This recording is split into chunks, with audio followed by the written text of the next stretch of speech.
ডাউজেং গ'লোঁ, ডাউজেং ভূটানৰ ওচৰত ডাউজেঙত গ'লোঁ। এই ডাউজেঙৰ ৰাস্তা তামোলপুৰ হৈ যাব। তামোলপুৰৰ যিটো ৰাস্তা আছে আপোনাৰ কাঁহীবাৰীৰ পৰা চিধা ৰাস্তাটো গৈ অকণমান গৈ উঠি আপুনি সেই ওদালগুৰি পাব। ওদালগুৰিৰ পৰা চিধা গৈ থাকিব, চিধা গৈ উম্বা বজাৰ পাব। তাৰপিছতে আপুনি ৰাইট টাৰ্ণ ল'ব। তাতে আপোনাৰ এখন বেনাৰ লগোৱা আছে। বেনাৰখনত আপোনাৰ লিখা আছে ডাউজেং। এয়া চাওক, ডাউজেং বুলি লিখা আছে। এইটো ৰাস্তাৰে লুংলুঙীয়া পথ, আৰু এই ৰাস্তাটোতে দুখন পাহাৰ আছে। এই ৰাস্তাটোৰ মাজেৰে আপুনি গৈ থাকিব লাগিব। গৈ থাকিলে আপোনালোকে এইটো ৰাস্তাৰে গৈ থাকিলে আপোনালোকে সেই পিকনিক প্লেচটো পাব, যিটো প্লেচত সকলো মানুহে বনভোজ খায়, আৰু তাতে সেইখিনি ঠাইক কোৱা হয় ডাউজেং বুলি। আৰু এয়া এইখন পাহাৰলৈ আমি আহি আছোঁ এতিয়া। পাহাৰ দুখন আছে, পাহাৰ দুখনৰ মাজেদি নদী এটা আছে, সৰু সুৰা সুঁতি কিছুমান আছে, তাৰ মাজতে মানুহখিনি বহি লৈ এই বনভোজ খায়। আৰু এই বনভোজস্থলীত আমি গ'লোঁ। গৈ এয়া মানুহ এই ৰাস্তাদি গৈ আছে। এয়া দুখন পাহাৰ, খুব সুন্দৰ এটা প্ৰকৃতি নান্দনিক দৃশ্যৰ মাজত এই প্লেচটো আছে। গতিকে আপোনালোকে ইচ্ছা কৰিলে যাব পাৰে এই ডাউজেং নামৰ নতুন ঠাইডোখৰলৈ।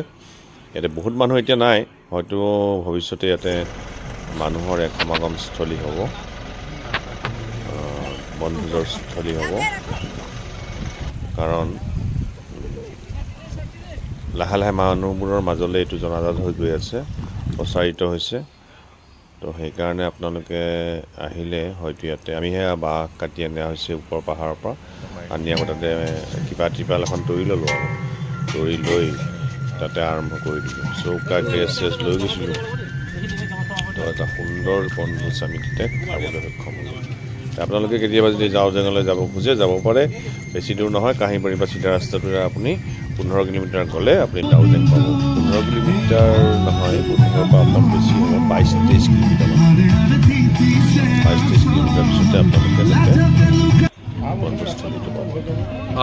মানুহ বেছি হ'ব, ইচ্ছা কৰে আপোনালোকে যাব পাৰে আৰু ডাউজেঙত পিকনিক খাই আহিব পাৰে। ইয়াৰ বিভিন্ন ঠাইৰ পৰা মানুহ আহিছে, চিপাঝাৰ, মুছলিম কোপা, এনেকুৱা ঠাইৰ পৰা আহিছে, মঙলদৈ, ডেনি, ডিপিলা, তাৰ পৰা মানুহ আহিছে পিকনিক খাবলৈ। মই সিহঁতক সুধিছিলোঁ তেওঁলোকক যে ক'ৰ পৰা আহিছে। তেওঁলোকে তেতিয়া কৈছিল যে ডেনি, ডিপিলা, মুছলিম কোপা, চিপাঝাৰ, বিভিন্ন ঠাইৰ পৰা তেওঁসকলে ডাউজেং ঠাইখনলৈ আহিছে। মই ডাউজেং কেনেকৈ জানিছিলোঁ চাইছে ঠাইখন দেখিলোঁ আৰু সেইকাৰণে খাবলৈ আহিলোঁ।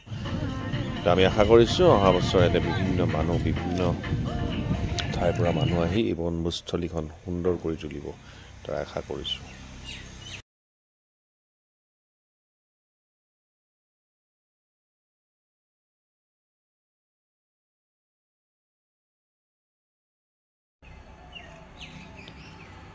নতুন বছৰ পৰিছে, মজ কৰক, মস্তি কৰক, পিকনিক খাওক, বনভোজ খাওক আৰু কিবা কিবি খাওক।